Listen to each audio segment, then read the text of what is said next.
Hey everybody, Nick here, and today I got a review for you of this very interesting bag right here. This is the Frank Clegg Bags Leather English Briefcase. First off though, in the name of full disclosure, I want to thank Frank Clegg Bags for sending this guy along. That's right, I posted on Instagram something along the lines of looking for a good briefcase. Somebody tagged them, they reached out to me and said, hey, you want to check one out? Like, why yes I do. And so they sent this guy to me for free as a review sample. I have done my best not to let that affect my review, and of course, I told them I'm going to talk about the good, the great, the bad, the ugly. Might be a gem, might be junk. They still sent it along. But nevertheless, there's that. We have to assume this is going to be the very best quality controlled one ever, but I've done my best not to let that affect the substance of my review here.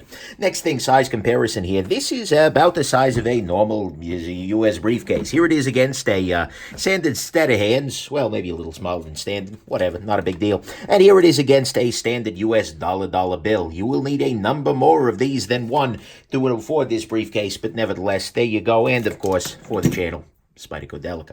So, there you go. Next thing, Frank Clegg. Who's Frank Clegg? Why do I care? He is a, he's a guy, but he has created a business out there in Fall River, Massachusetts. Fall River. Sorry, I mispronounced it. Anyways, in Fall River, Massachusetts, and it's a family-owned sort of thing. I've been working with his son here throughout all this, asking my questions, etc.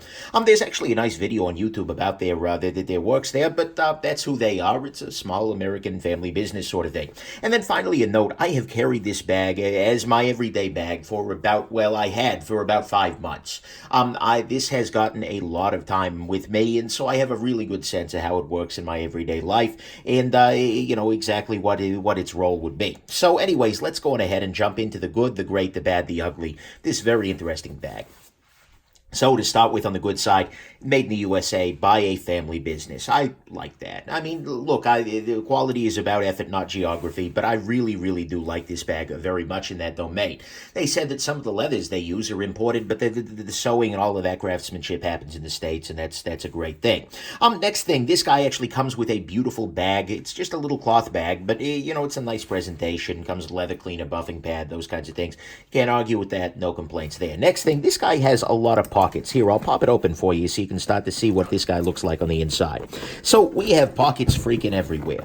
In addition to this front pocket here on the outside, you have this middle pocket here, and inside the middle pocket you have 2 pen loops that are reasonably sized. They can hold like a pen light or something like that. You have this little area here for your passport or your documents. This one can hold business cards or whatever the heck you want to put in there. You got another pad right here. This seems about sized for a smartphone, right? You got this internal zip-up compartment here. You've got this other big compartment in the back there, and then on the back of the bag you actually have another pocket back behind the straps here. So you have no shortage of pockets going on with this guy. There were no pockets on the side or anything like that, but nevertheless you can definitely get a good sense of the pocketation of this overall bag. It's pretty well pocketed, and so that's a nice thing. You have no shortage. Sometimes it's just like a single thing. You end up putting organizers in your bag, and it gets a little weird. So no, that's a beautiful thing. Next thing, the leather on this guy is kind of in a nice range. I mean, I'll kind of show you the thickness of the leather here. This is reasonably thick leather. It feels very durable. And in fact, it has been very durable. Like I said, this guy has about 6 months worth of carry in practice. Can you really tell? I mean, there were a couple of scuffs here and there, but that's life. That's the wabi-sabi, the Boba Fett effect, as my buddy Tony says. And nevertheless, all of those things, it's been very durable in my practice, but it doesn't feel like so completely tanky overbuilt. I reviewed a saddleback leather bag some time back, and I got the feeling from that it was being overbuilt for the sake of being overbuilt, whereas this just feels like it's plenty durable, like it's good to go. And I like that very much. This feels like a much better compromise in terms of weight versus materials versus all of that stuff. Next thing, this guy has sorry, my iPad is falling over there. Oh, that's cool. Here, we'll put you over to the side here. The next thing, this guy has a very nice strap to it. I've gone ahead and I've removed the strap for the sake of this review, just because it's a little bit of extra, but it's got a little pad to it here. It's very adjustable. You've got a fair amount of range there. And it works well. You've got all of these things rotate. This strap is absolutely 100% good to go. No complaints with it there. Nice. Next thing on this guy has a fair amount of resilience. Like I said, looking at this doesn't feel like it's got 5 or 6 months worth of carry on it, but indeed it does. And that's actually nice. If you want something that's going to be, I was a little worried it was going to, look great in the day one and then start to wear in and just get ugly quick. No, that's not been my situation here. And in fact, it looks basically new and it also smells basically new. Look, leather has a certain scent to it, and this is a very nicely done leather in that way. This guy still, you open it up and it's just like, if you like the smell of well-done leather, this will continue to bring you joy. It's not like cloying, it's not like chemical, it's just kind of weird, or it's just kind of leathery, but that's what it is, and it's remained that way, and I'm kind of happy about that. Next thing, one thing to notice here is that very often with briefcases like this, if you just have the handle that's attached in the middle there with no support, you'll get this leather kind of pulling up in the middle. But instead, inside this guy, there is a steel strip that has been put inside underneath this leather here, which basically means that when you lift this handle, you're lifting the entire top of the briefcase, all the way up to these areas here. And so this maintains a very flat profile along the top there. That's a little detail, 100%, but it's a little detail that would lead to long-term usability and long-term wear, basically, to make it better. So I like seeing those kinds of details here. And by the way, this handle is quite nice. It's very ergonomic. Although it's got this ridge on the top here, you never feel it because that's not the way your hand works. And it is actually very capable of lifting the bag even when this is unstrapped. There are some bags where the handle is just worthless when you're not buckled in fully. This guy still lifts pretty well, and that's a beautiful thing. No complaints there. Next thing, this guy has right now this has a brass-tinted sort of hardware, as you can see here, but you can actually also order it with a nickel-silver sort of hardware on there as well. I didn't know that was an option at the time. I probably would have done that for myself personally, because the brass doesn't necessarily fit the rest of my life. I tend to be a silver-accented human, generally speaking. But yeah, there's definitely that. And you also have a huge variety of leather colors. This is the chestnut leather, because a lot of what my preferred accessories tend to be in that domain. But nevertheless, that's a situation. You can get a whole bunch. You can get burgundy, black. Oh man, you can get all kinds of cool stuff on their website there. And then finally, one thing I'll note is that Frank Clegg, the brand is good. I think most people who know leather work are going to be at least familiar with it. And, you go on like Reddit and you see people saying very, very nice things about the brand. But this isn't one of the bags that is just about the brand. Like, if you look at the bag, where does it say Frank Clegg? Oh, that's right, it doesn't need to, because the freaking quality is there. It's just a nice briefcase. As opposed to some of the brands, and especially in the U.S., kind of the mainstream big leather brands, are so much about the brand name that you end up paying a lot more for branding than you end up getting in quality. I mean, sure, they were okay made, but this feels like you are putting quality before brand, and I kind of like that. I mean, no one will, oh, God, but, it's not front and center. The quality here is front and center, and I like that very much. So to me, that is the good here, is the brand is good, but it's not about the brand. It's available with gold or silver hardware in a bunch of different colors. It's got steel handle support, which I like. It smells amazing. It's pretty resilient. The leather is in a nice area where it feels plenty durable, as does the coatings on the side here. The edge paint is pretty solid, but it absolutely isn't like overbuilt or too heavy. Lots of pockets, beautiful bag that it comes in, bags inside bags, and it is made in the USA by a family business. On the great side to me, this bag is beautifully made. So, I mean, I can point to all kinds of different areas for that, but the hardware is beautiful. You can see all of these little pop rivets in there are just absolutely gorgeous. I have not identified one bit of plastic on this, but you can look at the edges on this guy, and they are beautifully finished. I mean, again, you'll see a little bit of wear. You'll see a couple of scuffs from this having been a part of my daily life. I mean, this is a briefcase I've carried on a freaking city bus for, 5 months of my life. But all of these areas, look at this freaking stitching. It's good. It's real good. There is, in fact, not one area where I can point to on this bag where it feels like, oh my God, that was lazy. Oh my God, you screwed up. Oh my God, what the heck are you thinking, Frank? No, there is no area on this that feels, anything but beautifully thought out and made. This is one of the most beautiful items I have had in my possession. This is absolutely great.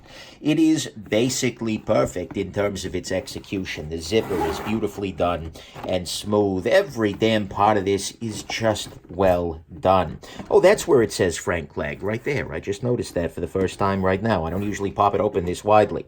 But, yeah, there you go. Frank freaking Clegg, right there. Actually, here, I'll use my flashlight, show it off. But anyways, there you go. So I just like every element of this. It's just beautiful. Absolutely freaking beautiful.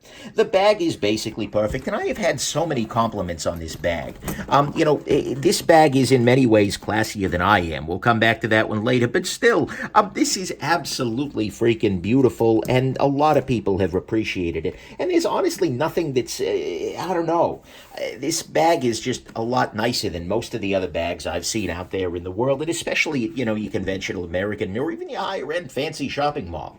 This is just a step above, and I love that. So to me, the great side is that this is made absolutely 100% with mastery, and I love that. On the bad side, a couple of little issues here. I mean, to start with, for me at least, the ergonomics of a briefcase in general are just not super amazing. Anything that you're doing on just one shoulder or just one arm, especially if you're carrying a lot of heavier equipment, which I often am, or heavy books, etc., that can be a little bit frustrating. So you're going to want to ask yourself before you buy any briefcase, and that's not on this bag particularly, but you'll ask yourself, is a briefcase what I want? Do I want to be carrying a briefcase, or do I want to be using something else here? Not a big deal, but it's something you want to keep in mind. One shoulder may not be great for you, depending on the amount of stuff you carry. Next thing, this guy does not have a dedicated laptop sleeve. There is no padded compartment or anything like that for a computer. I just got like a $10, cloth and, little tiny bit of leather sleeve to throw my laptop in, just toss it in the main bag here. It's not a big deal, but that's something that, it strikes me as could have been not too bad to throw, a little lined sleeve on the back here, a little, suspended off the ground. That wouldn't be a bad thing to see in here. It's hard to size it for particular laptops. It's a little more timeless this way, whatever, but I don't know. I do miss that. Next thing, the split interior on this guy is nice at one level. It makes it very easy to put, some laptop back here, papers, books, and such up in the front here. That's fine, but it does divide the space. At some level, I do kind of wish that these pockets were actually on this surface back here, and then this was just one big container. Because there were definitely days where I was limited by that in terms of capacity, where I had something heavy, like a big old freaking thick book or something like that I needed to carry around with me, but this guy really didn't work so well for, because you can stick it in the front here, but then everything bulges. I just kind of wish that there was a little bit more, that this internal liner maybe wasn't there, so I could have better capacity on some days. So that's definitely a situation. Another thing about this strap, I mentioned that I like the strap very much, but one issue with it is I'm sorry, I meant the other strap here. Nice. Long day. One issue here is that you'll see the straps are actually only drilled for 3 holes, or only punched for 3 holes. I could fix that with a leather punch, but, one situation, though, that causes is that this has a bit of a limited capacity. There's really not that much that you can fit inside of this guy. In terms of, very thick sorts of situations, things like books, etc., this is just absolutely not going to be a high capacity. This is not going to be your, a huge amount of stuff kind of situation. And so a couple of times, for instance, I had to swing by the post office, got a bigger package than expected, and ended up walking home with my briefcase kind of hanging vaguely open because I couldn't actually, fit everything I had in there alongside the getting these straps closed. So I might like a couple of more punches down here just to give me a little bit more option. I could probably do that myself, but again, nevertheless. There's that. Next thing, this guy, the pockets on this guy have a tendency to, and especially these pockets in here, have a tendency to kind of disgorge their contents over time, because they are not necessarily, they are three-dimensionally done. There is some gusseting, but they have sort of an upward angle to them. They're kind of angled up like this, and so after a while, if I put something in there, like for instance, I have a little pouch of stuff that I keep, with a multi-tool, a couple of, bits and such in there. After a while, this tends to slide up and out over time. It's not a big deal, but it's a situation to keep in mind. Next thing, this is a pretty heavy bag. Comes in around 5 pounds. That's actually non-trivial. I mean, compared to a lot of cloth bags, this is going to be the case for any leather briefcase. This one was a little bit lighter than the saddleback one that I'd mentioned earlier that felt super overbuilt. But still, remember that whatever you carry with you on a regular basis, if you use a leather briefcase, you're going to add a bunch of weight to that in addition. So, that can be a situation for some folks. Then finally, on the bad side, the thing that's going to turn a lot of folks off, I know, is the price on this guy. This is a $990 bag. Now, I heard some gasps in the audience out there, and you know what? Look, yeah, that's a lot of money. And in fact, there's a level at which a $1,000 briefcase is going to be out of the running for 99% of the world. This is a high freaking echelon sort of briefcase. The thing is, though, there is nothing I can point to here that says, come on, Frank. Get with the program here. There's nothing I can say that is just like, no, you cut a corner here. You were lazy here. There's nothing I can say that's like, oh, come on, couldn't you have spent the money? No, every part of this is done really, really, really well. And so I kind of feel like this price it's high, certainly, but I don't feel like it's unjustified. And the other thing is the comparison. If you go to, for instance, I'm in San Diego now. There are no shortage of really fancy freaking malls, like the kind of mall that I walk into and it slowly tries to disgorge me over the course of the afternoon. It's like it knows there's a foreign body involved. Anyways, I digress. I go into these kinds of malls. I go into stores with like your Louis Vuittons, your Coaches, your Pradas, your I don't even know the names. I don't speak it of Italian. But anyways, you go into those kinds of stores, and they are full of these bags that are even more expensive. But the thing that's expensive about them is the branding. This guy, like I said, the quality is kind of what's doing this. So I feel like the price on this is bad. I mean, I really do wish that sorry, I review a lot of knives. I wish that this bag were, half the price or something like that. However, I don't think that the price is unjustified. I think they've done a good enough job here that doesn't really bother me, and this ends up being sort of the equivalent of, people who make the same argument. Why would you wear a, really expensive, a $4,000 wristwatch when a Timex would do the same thing? Why would you carry a Frank Clegg bag when, a freaking, bag, a sack from the grocery store would do the same thing? Well, it's because you're fancy, and if you're fancy, I don't think this price is out of line for what they're asking here. So it's bad in the sense it's going to prohibit a lot of folks. But at the same time, I don't feel like it's at all unjustified. And there's a part of me that's considering paying this price. So that should tell you something about it. So that's the bad to me, is that it's very expensive, which is just a fact of life. It is pretty heavy. The pockets do have a tendency to disgorge their capacity. The straps don't have a whole bunch of extra holes here, which can prevent you from carrying a whole bunch of capacity. The split interior does divide the space. There's no laptop sleeve, and the ergos of a briefcase are a little bit not amazing, particularly if you got back issues. On the ugly front, there's nothing really ugly here, so let's go into the final conclusion. Look, final conclusion, this is kind of an amazing bit of craftsmanship. This is without a doubt the nicest briefcase I have ever handled. And I did make a point as I was carrying this guy to go into briefcase stores, to go into leatherworking places, to really try and find great stuff out there to compare this against, and this just won. Without a doubt, that there was nothing as nicely done as this. There were always imperfections. This is just so damn freaking nice. I like this so very much. This is one of those objects that you look at closely and you just go like, wow. That's impressive.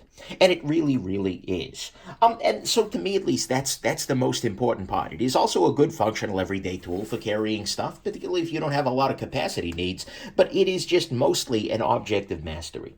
It is, like I said, low on capacity if you've got a bunch of stuff. It's a little heavy, it's very expensive, and I think that's going to knock this out of contention for a lot of folks. I picture a lot of people in the comments, $900, you bourgeois, etc. But at the same time, I mean, come on, this is a mastery sort of product. But the thing is, if you're looking at bags in the exact same way that I look at things like watches or high-end pocket knives or high-end pens, then this is going to appeal to you in a very similar way. This has that feeling of master working. And it is 100% one of the nicest things that's been in my place for a while now. It is absolutely beautiful. I look at this guy and it kind of has reset in some ways my calibration for these things. I walk into Louis Vuitton and it's like, okay. Yeah, nice try. So for me, this is a very, very impressive piece. There are two big issues, though, that are going to prevent them that made me eventually move out of this bag. One, both of these are very personal, but I carry too much stuff for this. Generally speaking, I will often be carrying thick books back and forth. I will be carrying weird equipment back and forth.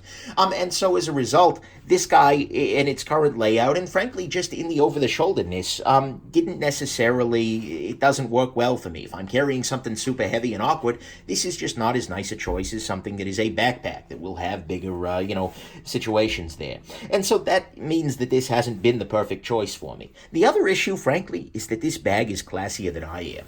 Like, on any given day, if I'm walking around carrying this bag is the nicest thing on me, maybe excepting like a watch. And, I feel like I am underdressed relative to my bag on many days. And so for me, those two things make this just a little bit not exactly what I'm looking to do. And so, although it's incredibly tempting to keep this to keep this around, just for the few times a year I end up in a really nice suit, etc. Well, really nice suit by my standards, not by nice suit people's standards. But still, it's tempting. But I want to use this to bring some joy, and it's a review sample, so it kind of removes the conflict of interest if I'm not personally benefiting. So my buddy Tony Scullenbrini, he's the guy who runs Everyday Commentary. He runs the Gear Geeks Live podcast. He's been an inspiration to me and many in the review game, and he's been lusting over this bag since the day I mentioned that I was getting one as a review sample. He's like, "Oh my God, Nick, I need one of these," and not hinting at anything. He just has been lusting, and he's an incredible human, a good lawyer, actual freaking lawyer, a nice guy, and he's given a lot to the community. So in recognition of his taking a huge step of starting the firm, his own damn firm, I'm going to send this bag to him. He's not going to see this video until after he's already got it, so don't worry about it. But I think he's classy enough to pull it off. It'll help him look all respectable and whatnot in the courtroom, and I cannot wait to see this bag just wreck his review scale, because this is really, really impressive. I will miss it. There are going to be days already, I'm like, do I have to give it the tone? Maybe I can hold on to it, it's a nice, but, and I can't guarantee you. The other thing is, I kind of like the silver hardware a little bit better. So there may be a case someday that I end up buying one of these in the silver hardware. Maybe this has just infected my brain or something, and I'm looking at their backpacks too, because those are nice. But I know Tony's going to be in love with this, and it's always a good thing to bring a friend some joy. So, but that thing is, that's all unrelated. That's absolutely not related to the bag, but, that's why you're probably not going to see this around in my life in the future. This remains, though, an absolutely amazing bag. It is a gem. I mean, it is very expensive, but it is a gem in the same sense that a very expensive watch or a very high-end knife can be a gem. It is evidence of master work, and that is a beautiful thing. It remains one of the nicest objects I've handled, and it will probably be, for me, a standard against which other bags are measured. So, really well done, Frank Clegg. Holy crap, guys. You knocked this one out of the park. This is really, really nicely done. I am definitely keeping an eye on their stuff for any future leather working needs I got. And, there were lots of other options for briefcases in lower echelons. But if you're after something that's really, really, well, if you want to get fancy, is a really nice way to get fancy. So anyways, there you go. Hope this has been interesting to you and that you have yourselves just an absolutely wonderful rest of your day. Bye now.